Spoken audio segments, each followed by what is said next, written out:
तो अब हम लोगों ने क्वेश्चन नंबर 1 का पार्ट नंबर 2 ले लिया, जो कि दिया है ये 3 इक्वेशन। ये जो बेसिकली क्या है, ये होमोजीनियस सिस्टम है। सिस्टम होमोजीनियस सिस्टम क्यों कह रहे हैं कि ये इक्वल टू 0 है और ग्रुप ऑफ इक्वेशंस है। और उसके अलावा क्या कहा गया पूरी क्वेश्चन के अंदर कि solve the following homogeneous linear equation, ठीक है ना। और लीनियर इक्वेशन इसलिए कह रहे हैं क्योंकि इन वेरिएबल की जो पावर है वो 1 है। ये उम्मीद करता हूँ कॉन्सेप्ट अच्छे तरीके से आपका क्लियर होगा। अब हम चलते हैं आगे कि भाई इनका सोल्यूशन करना है। तो सोल्यूशन का मतलब क्या होगा कि एक्स वाई और जेड की जो वैल्यू वो आपने क्या करनी है, मालूम करके देनी है। तो सोल्यूशन लिखा, सोल्यूशन लिखने के बाद जो इक्वेशन थी उनको हूबहू मैंने लिख लिया है। अब आगे क्या करना है जरा वो देखें। बेटा सबसे पहले मैं यहाँ पे लिखूंगा, क्योंकि आपको पता है इन इक्वेशन का जो सोल्यूशन करना है थ्रू मैट्रिक्स के फॉर्म में करना है, क्योंकि ये एक मैट्रिक्स चैप्टर के अंदर हम लोग पढ़ रहे हैं। तो इसीलिए मैं यहाँ पे लिखूंगा कि भाई वी राइट, ठीक है जी बेटा, वी राइट दिस इक्वेशन, ठीक है जी, we write this linear equation, ठीक है ना, linear equation in the form, ठीक है जी, in the form FOR, in the form of matrix. Matrix के स्पेलिंग क्या होते हैं, मैट्रिक्स के स्पेलिंग ये होते हैं in the form of matrix AX equal to O। समझ रहे हैं क्यों, क्योंकि ये होमोजीनियस है। होमोजीनियस का मतलब क्या होगा कि इक्वेशन इक्वल टू 0 होंगी, तो ये बेसिकली कौन सा मैट्रिक्स प्रेजेंट करेंगी, नल मैट्रिक्स प्रेजेंट करेंगी। तो इसलिए मैंने AX इक्वल टू B नहीं लिखा, O लिख दिया है। इस चीज को उम्मीद करता हूं आप समझ रहे होंगे, ये डिटेल में मैंने आपको प्रीवियस लेक्चर में बता दिया था, ठीक है जी। चलें जी, तो अब जरा देखें, अब ये AX और O जो है वो इस इक्वेशन से निकालते हैं। तो सबसे पहले मुझे बताएं A मैट्रिक्स क्या होता है। A मैट्रिक्स बेसिकली होता है इस इक्वेशन के अंदर जो वेरिएबल है उनके जो कोफिशिएंट होते हैं वो होते हैं। तो भाई जरा देखें, वेरिएबल X Y Z है, तो इनके साथ जो नंबर लिखे हैं वो A के एलिमेंट बन जाएंगे। तो सबसे पहले 1 है, 4 है और ये 2 है, ठीक है ना, ये 2 है, गलती से Z लग रहा होगा लेकिन 2 है। फिर इसके बाद चलते हैं 2 1 -3, फिर चलते हैं 3 2 -4, सही जी, ये हो गया A मैट्रिक्स। उसके बाद है X की बारी। तो X यहाँ पे आपको क्या दिया गया बेटा, X यहाँ पे क्या है, X होता है जो भी वेरिएबल बोलते हैं वो XYZ। तो आपने सिंपल XYZ को लिख देना है, ये Z है, ठीक है जी। जिस बात में आके मैं जल्दी में कुछ भी कर देता हूँ लेकिन गलती नहीं होगी इंशाअल्लाह। अच्छा जी, तो सबसे पहले हो गया A हो गया, X हो गया, अब उसके बाद है O मैट्रिक्स, सही है ना। तो O मैंने इसलिए इसको क्यों कहा है, क्योंकि ये इक्वल टू तमाम एलिमेंट 0 है और ये एक होमोजीनियस इक्वेशन भी है। अगर ये नॉन होमोजीनियस होती तो ये कुछ और नंबर लिखे होते, 0 के अलावा कुछ और लिखे होते, तो इसको मैं O के अलावा O नहीं कहता, इसको मैं B कहता, और यहाँ पे भी O की जगह B आता, ठीक है, क्योंकि आगे जो जाके है आपको वहां पे होमोजीनियस ही मतलब कि नॉन होमोजीनियस इक्वेशन के सोल्यूशन ही करने हैं, तो वहां पे जाके अक्सर बच्चा फिर परेशान होगा। इसीलिए सारी चीजें आपकी क्लियर कर रहा हूं कि यहाँ पे O लिख रहा हूं और आगे जब हम चलेंगे तो वहां पे हम B लिखा करेंगे। क्यों, क्योंकि वो नॉन होमोजीनियस होंगी, यानी कि इधर 0 के अलावा कुछ और नंबर्स होंगे, ठीक है। तो फिलहाल यहाँ से हमने इक्वेशन से हमने अपने मैट्रिक्स निकाल लिए हैं। अब हम यहाँ पे क्या करेंगे, हमें पता है इनको हम मैट्रिक्स के फॉर्म में लिखेंगे AX इक्वल टू O। तो A मैट्रिक्स हमने क्या निकाला है, जरा देखें। A मैट्रिक्स हमने निकाला है 1 4 2 2 1 -3, फिर निकाला है 3 2 -4, ठीक है जी। फिर इसको मल्टीप्लाई करना है X से, तो X का मैट्रिक्स क्या है आपका, XYZ और इक्वल टू O हमने क्या निकाला था, O निकाला है O मतलब कि 0 0 0, ठीक है जी, सिंपल। अब हमें पता है कि हम इसको डायरेक्ट सोल्यूशन करेंगे तो हमारे लिए थोड़ी हो जाएगी मुश्किल। तो इसके लिए हम यहाँ पे सबसे पहले क्या करेंगे, फर्स्ट वी फाइंड, ठीक है जी, first we find the echelon, ठीक है, first we find the A echelon. A का हम क्या मालूम करेंगे, एक्लोन फॉर्म मालूम करेंगे, एक्लोन फॉर्म मालूम करेंगे, ताकि इसका सोल्यूशन हमारे लिए इजी हो जाए और हम इजीली इनके वैल्यू मालूम कर सकें। तो भाई सबसे पहले A क्या दिया हुआ है, हमें A दिया हुआ है यहाँ पर, A हमें यहाँ पे क्या दिया है, 1 2 3 4 1 2 2 -3 एंड -4, ठीक है जी, ये दिया हुआ है आपको ये। तो सबसे पहले क्लोन फॉर्म बनाने के लिए यहाँ पे हमारा क्या कॉन्सेप्ट लगेगा दिमाग में कि भाई सबसे पहले जो फर्स्ट रो का फर्स्ट एलिमेंट है वो होना चाहिए 1। तो ये तो कुदरती तौर पे 1 है, तो इसका मतलब हमें इसे छेड़ने की जरूरत नहीं है। अब इसके बाद इसके नीचे जितने भी एलिमेंट है उनको 0 बनाना है। तो उसके लिए मैं क्या करूंगा, सबसे पहले रो 2 पे क्या करूं, तो भाई रो 2 को मैं ऐसा करता हूं, रो 2 के अंदर ये प्लस का 2 है तो इसके अंदर माइनस का 2 करके इनटू रो 1 कर दूंगा, तो ऑटोमेटिकली यहाँ पे मेरे पास क्या आ जाएगा, 0 आएगा। तो चलिए यहाँ कर देते हैं, तो जरा देखिएगा क्या होगा। भाई सीधी सी बात है, ये इसके इक्विवेलेंट होगा, इक्विवेलेंट चल रहा होता है। तो सबसे पहले जरा देखिए 1 4 ये 2 है, तो रो 2 को फॉलो करेंगे, इसका रफ वर्क इस साइड पे करूंगा। तो सबसे पहले रो 2 क्या चाहिए, यहाँ पे 2 -2 इंटू रो 1, तो रो 1 में ऊपर क्या लिखा है 1, तो भाई सीधी सी बात है, ये प्लस का 2 ये माइनस का 2 हो गया 0 0। फिर उसके बाद जरा देखें यहाँ पे रो 2 का 1 लिखा है -2 इंटू रो 1, तो रो 1 में ऊपर यहाँ पे आपके पास क्या लिखा हुआ है 4 लिखा है, तो उसको जरा देखिए 1 - 2 4 8 और ये माइनस का 7 बन जाएगा, तो ये -7 आ जाएगा। फिर उसके बाद में रो 2 क्या चाहिए, अब रो 2 मतलब इसी को फॉलो करेंगे इधर, तो रो 2 यहाँ पे -3 है और 2 इंटू रो 1, तो रो 1 यहाँ पे 2 है, तो ये -3 2 2 4, तो ये माइनस का 7 आ गया, तो यहाँ पे आपने -7 लिख दिया। ठीक है जी।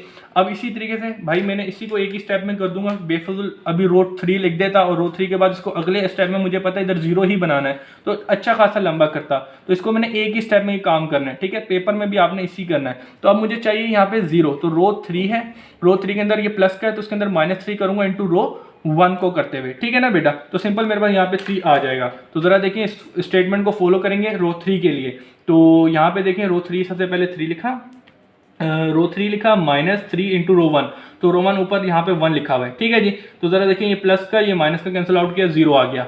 फिर रो 3 में आपको यहाँ पे क्या दिया हुआ है 2 -3 इंटू रो 1, तो रो 1 ऊपर क्या दिया हुआ है 4 दिया हुआ है, तो 2 - 3 1 3 4 1 4 4 2 8 4 3 12। ठीक है जी, तो इसके अलावा करें ये माइनस का 10 आ गया, तो यहाँ पे आपने -10 लिख दिया।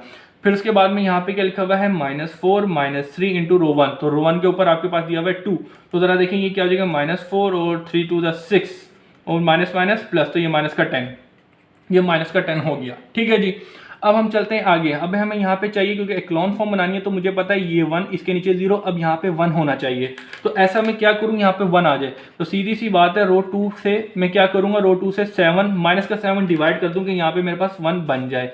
सही है जी, तो अब ये काम करने जा रहा हूँ, तो सही है भाई, ये इसके इक्विवेलेंट होगा, तो भाई 1 4 2 0 -10 एंड -10, तो जरा देखिएगा अब यहाँ पे 0 से डिवाइड किया -7 को 0 ही रहेगा, -7 को -7 से डिवाइड किया 1 बन गया, यहाँ पे भी -7 से -7 को डिवाइड किया तो ये 1 ही बन जाएगा। अब बच्चों आगे क्या करना है, मुझे इसके नीचे क्या चाहिए 0 चाहिए। ठीक है, तो अब जरा देखिए मैं ऐसा क्या करूं कि मेरे यहाँ पे 0 बन जाए। ठीक है ना, इक्लॉन फॉर्म बनाने के लिए अब मुझे यहाँ पे क्या बनाना है 0 बनाना है, तो इसके लिए मैं यहाँ पे ऑपरेशंस क्या यूज करूंगा, ऐसी क्या स्टेटमेंट लिखूं, तो यहाँ पे मैं लिखूंगा रो 3 पे काम करना है ना, तो रो 3 के लिए ये क्या लिखा है -3, तो माइनस का 3 इसके अंदर +10 करूंगा इंटू रो 2। ठीक है जी, रो 2 को फॉलो करते हुए ये स्टेटमेंट फॉलो करता हूँ, देखिएगा कैसे मेरे पास यहाँ पे 0 आ जाएगा और ये इक्लॉन फॉर्म की तरफ चले जाएगा। तो चले जी चलते हैं, तो 1 4 2 0 1 1, तो सबसे पहले मैंने रो 3 लिखा, रो 3 मुझे यहाँ पे 0 दिया हुआ है, उसके अलावा +10 इंटू रो 2 पे मुझे ऊपर क्या दिया हुआ है 0, तो भाई ये 0 इंटू 0 प्लस किया 0, तो ये इक्वल टू 0 ही आएगा, तो यहाँ पे आ गया 0, कोई मसले की बात नहीं थी। अब रो 3 का यहाँ पे -10 है और प्लस का 10 है और रो 2 कितनी चाहिए, रो 2 पे ऊपर लिखा हुआ है 1, तो ज़रा देखें ये प्लस का 10 और ये माइनस का 10, ठीक है ना बेटा, तो यहाँ पे आ गया 0। अब इसी तरीके से ये जो रो 3 का जो स्टेटमेंट दिया वो इधर भी फॉलो होगी, तो सबसे पहले रो 3 का मुझे एलिमेंट चाहिए -10 प्लस 10 इंटू रो 2, तो रो 2 के ऊपर यहाँ रो 2 है, इधर क्या लिखा हुआ है 1 लिखा है, तो ज़रा देखिए ये माइनस का 10 10 1 10 हो गया और ये प्लस का, ये भी प्लस और माइनस करके 0 आ गया, तो ये हो गया 0। अब यहाँ पे क्या होगा स्टूडेंट, आपने जरा देखा कि ये जो 1 था इसके नीचे 0 आ गया, अब यहाँ पे 1 होगा क्योंकि इक्लॉन फॉर्म बनाने के लिए, ठीक है ना, तो अब यहाँ पे ऑटोमेटिकली 0 आ गया, इसका मतलब यहाँ का जो 1 होगा वो आगे शिफ्ट हो जाएगा, लेकिन वो आगे कोई रो है ही नहीं तो शिफ्ट ही नहीं होना, इसका मतलब ये है कि इसका जो इक्लॉन फॉर्म बनेगी इस मैट्रिक्स की वो यही बनेगी। सही है, इसका मतलब ये है कि आपने इक्लॉन फॉर्म मालूम कर लिया है। अब बच्चा आगे क्या करना है जरा वो देखो। अब बच्चों इसके लिए मैं नया पेज ले लेता हूँ, इसको यहाँ कंटिन्यू करता हूँ, ठीक है, तो ये देखिएगा बेहतरीन तरीके से सांस ही ले लेता बंदा एक मिनट के लिए, बहुत बोलना पड़ता है ड्यूरिंग द वीडियो। अल्लाह दुआ कीजिए करे बच्चे हमारे लिए, बहुत मेहनत कर रहा हूँ आपके लिए, बहुत ज़्यादा, ठीक है, बहुत मेहनत कर रहा हूँ। चलें, तो भाई फिलहाल यहाँ पे देखिएगा आपने क्या किया, इस मैट्रिक्स का इक्लॉन फॉर्म बना ली, क्यों, ताकि इसका सोल्यूशन मेरे लिए इजी हो जाए। तो आपको सबसे पहली बात यह है कि इक्लॉन फॉर्म मालूम कर लिए, ये इसी के इक्विवेलेंट है, तो इसकी जगह मैं ये चीज़ लिख दूंगा। तो चले जी आए, तो यहाँ पे अब मैं लिख दूंगा नाउ, अब हम क्या करने जा रहे हैं, ये जो मैट्रिक्स लिखा हुआ है, क्या ये जो लिखा हुआ है इसकी जगह लिखूंगा 1 0 0 1 0 और यहाँ पे 0 आ गया, यहाँ पे 1 है, यहाँ पे 4 है और यहाँ पे 2 है, तो भाई ये हो गया। फिर इसके बाद यहाँ पे x y एंड z, सही है जी, फिर इक्वल टू ये क्या लिखा हुआ है, 0 लिखा हुआ है, तो ये आपने 0 लिख दिए। सही है जी बेटा, शाबाश, बेहतरीन। अब यहाँ पे हमने क्या करना है बेटा, सीधी सी बात है, ये रो इस कॉलम से मल्टीप्लाई होगी, 7 को फॉलो करते हुए इनको एक दूसरे को मल्टीप्लाई करेंगे। चलिए जाए मल्टीप्लाई करते हैं। तो भाई कोई मसले की बात नहीं है, 1x 4 को मल्टीप्लाई किया 4y और 2z, ठीक है जी 2z, उसके अलावा 0x 1y और 1z, और उसके अलावा 0x 0y और 0z इक्वल टू के बाद यहाँ पे क्या आ जाएगा, यहाँ पे आ जाएगा 0 0 0। अब बच्चा यहाँ पे ज़रा देखेगा, अब टेक्निकली चीज़ स्टार्ट होने वाली है। वो क्या है, सबसे पहले तो ज़रा देखिए x + 4y + 2z, ये तो मसला नहीं, 0 से मल्टीप्लाई किया ये 0 हो जाएगा, ठीक है, 0 को इसके अंदर ऐड करूँगा, कोई खास फर्क नहीं पड़ेगा। इसी तरीके से ये 1z है, अब 0 को मल्टीप्लाई किया 0 को मल्टीप्लाई किया 0 को किया, ये ऑल 0 को ऐड करके यहाँ पे मेरे पास सिर्फ 0 बचेगा, ठीक है ना, कुछ ना कुछ तो लिखना है ना, तो 0 लिख दिया, और ये इक्वल टू इसके 0 के। अब मैं यहाँ पे क्या करूँगा, यहाँ पे मैं लिखूंगा यूजिंग, ठीक है ना, using property of, using equality property, ठीक है जी, property, using the property of equality property, ठीक है जी, इक्वालिटी प्रॉपर्टी यूज करूंगा। इक्वालिटी प्रॉपर्टी क्या होती है कि ये रो इस रो के, ये रो इस रो के, इस रो के, इस रो के इक्वल हो जाएगा। तो इस यूज करते हुए यहाँ पे जरा देखें, x + 4y से जी +2z = 0 हो गया, उसके अलावा यहाँ पे 1y + 1z = 0 हो गया, और 0 = 0 हो गया। तो ये मेरे पास इक्वेशन 1, ये मेरे पास इक्वेशन 2, और ये इक्वल टू 0 = 0, तो ये कोई इक्वेशन नहीं है, ये एक स्टेटमेंट आ गई जो बोल रही है कि कुछ नहीं है यहाँ पर। तो दो मेन इक्वेशंस ये आपके पास आ चुकी हैं। तो अब इन दो इक्वेशन को सोल्व करते हैं। तो यहाँ पे सबसे पहले मैं लिखूंगा फ्रॉम इक्वेशन 2, इक्वेशन 2 यहाँ पे क्या लिखी है, 1y + 1z = 0, तो ये प्लस का उधर जाके माइनस का, तो जरा देखेंगे माइनस का z हो जाएगा। तो ये आपने किसकी वैल्यू निकाली, y की वैल्यू निकाली। अच्छा, आगे मुझे ज़रूरत पड़ेगी पेज की, तो इसको मैं कुछ इस तरीके से डबल पेज कर लेता हूँ। सही है जी, तो ये कुछ डबल पेज इस तरीके से हो जाएगा, और ये कुछ इस तरीके से हो जाएगा। तो अब ज़रा देखें क्या करेंगे। तो भाई इक्वेशन 2 से ये मैंने एक वैल्यू निकाली, फिर मैं क्या करूँगा कि पुट इन इक्वेशन 1, इसको इक्वेशन 1 में पुट करूंगा, जैसे कि हमें पूरा ऐसी का ऐसी क्वेश्चन जैसे हमने क्वेश्चन नंबर 1 का पार्ट नंबर 1 किया था। ठीक है, तो भाई ज़रा देखिएगा ये क्या है, ये क्या है। तो भाई ज़रा देखिएगा यहाँ पे हमने इक्वेशन 1 लिख लिया। अब इस इक्वेशन के अंदर मुझे पता है कि y किसके बराबर है, y बराबर है -4 के, तो -z के, तो वो लिखा +2 = 0। इसको सोल्व करते हैं, x प्लस माइनस का 4z, और ये +2z लिखा हुआ है, ठीक है, ये 2z है। अब इसको सोल्व करें, x माइनस का 4 और +2 किया, तो ये -2z बच जाएगा। अब यहाँ से x की वैल्यू निकालें, तो x = +2z बन जाएगा। ठीक है जी, क्या ये माइनस है ++ हो जाएगा। तो यहाँ पे आगे आपने क्या किया, ये x की वैल्यू और ये y की वैल्यू मालूम कर लिया है। अब यहाँ पे आपने क्या किया, इतना काम कर लिया। आपको क्या मालूम करना था, इस क्वेश्चन के अंदर सोल्यूशन ऑफ इक्वेशंस मालूम करना था, यानी कि x y z की वैल्यू मालूम करनी थी। अब यहाँ पे आपको पता है कि यहाँ पे ये जो आपने मैट्रिक्स मेन मैट्रिक्स दिया था, इसकी इक्लोन फॉर्म निकाली थी। इसके अंदर रैंक ऑफ मैट्रिक्स क्या निकला हुआ है, रैंक ऑफ मैट्रिक्स निकालने के लिए हम क्या करते हैं, उसकी इक्लोन फॉर्म मालूम करते हैं। ये तो इसका इक्लोन फॉर्म ऑटोमेटिकली निकाल ली थी। तो भाई इसके अंदर नंबर ऑफ नॉन जीरो रोज के हैं 1 और ये 2 है, ये तो पूरी 0 0 है, तो ये तो नहीं गिनेंगे रैंक निकालने के लिए। तो रैंक ऑफ मैट्रिक्स क्या निकला हमारे पास, 1 और 2 निकल गए। और नंबर ऑफ रोज कितनी है, 1 2 और 3, तो नंबर ऑफ रोज को हम n से प्रेजेंट करते हैं। ठीक है ना, आपको पता है ना n × m होता था, तो number of rose × number of column. ठीक है ना, ये कॉन्सेप्ट है। तो नंबर ऑफ रोज कितनी है, यहाँ पे नंबर ऑफ रोज है 3। तो यहाँ पे आपने एक चीज नोट की कि भाई रैंक जो है वो छोटा है नंबर ऑफ रोज से। तो इसका मतलब क्या है, ये जो हमें दिया गया है ये एक नॉन ट्रिवियल है। ठीक है, अगर ये एक दूसरे के इक्वल होता, नंबर ऑफ रैंक और नंबर ऑफ रोज, रैंक कह रहा हूँ, रैंक ऑफ मैट्रिक्स इक्वल होता है नंबर ऑफ रोज के, तो हम इसको क्या कहते हैं कि ये ट्रिवियल है। लेकिन ये नॉन ट्रिवियल क्यों है, क्योंकि ये एक अनबैलेंस है, मतलब कि छोटा है रैंक नंबर ऑफ रोज से। तो इसका मतलब क्या हो गया, इसका मतलब ये हो गया कि भाई अब इनका डिफरेंस लिया जाए। अब इनका डिफरेंस लो, 3 - 2 करो, 3 - 2 करो तो यहाँ पे आपके पास 1 आ गया। तो इस 1 का मतलब ये है कि जो नंबर ऑफ अननोन है ना, यानी कि एक्स वाई जेड जो है, अब इसमें से एक की वैल्यू आपने खुद डिसाइड करनी है, ठीक है। जब तक आप डिसाइड नहीं करोगे, जब तक आप इसका सोल्यूशन नहीं दे सकते। इसी वजह से ये आपको छोटी सी बेसिक कैलकुलेशन होती है जो रफ वर्क में करनी होती है या आप दिखानी नहीं होती।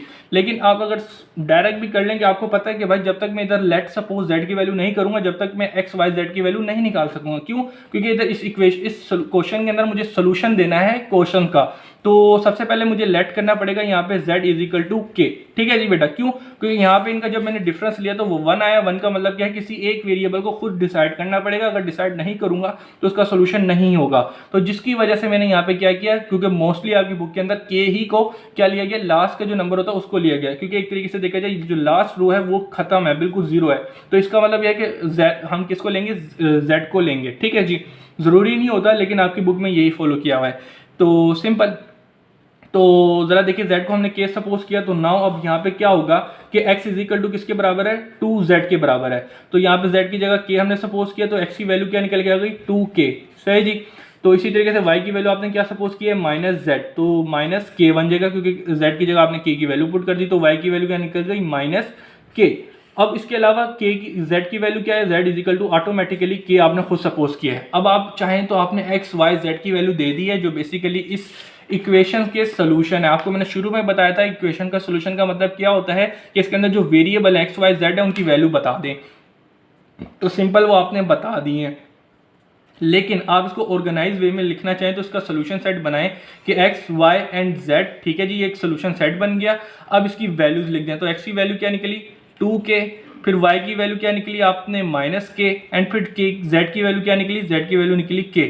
तो सिंपल आप इस क्वेश्चन का जो सोल्यूशन सेट है, यानी कि जो आंसर्स हैं, वो इस तरीके से भी लिख सकते हैं। तो यहाँ पे आगे ये क्वेश्चन होता है कंप्लीट। अल्लाह हाफिज।